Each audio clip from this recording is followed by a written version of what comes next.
thật ra đây hai mồi ạ. Trời ơi.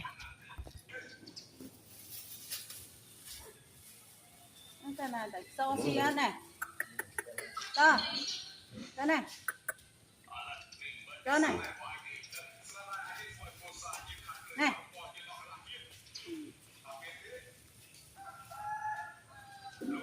Đó. Này. Đó này.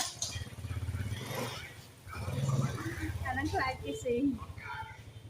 Đó này. Đó.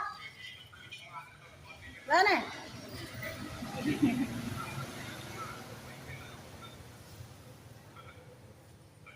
Đó này.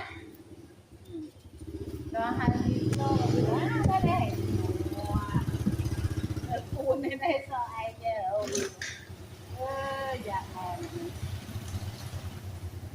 Đó. Nó ăn nó xí à? Ủa này ở đây hai cái xì ngọt chào. Ở chị Hương biết là gì? Đó này. Ê con play tinh thứ năm rồi mau ấy không? Vì cái cho má thở nó ngon. Mà quên tinh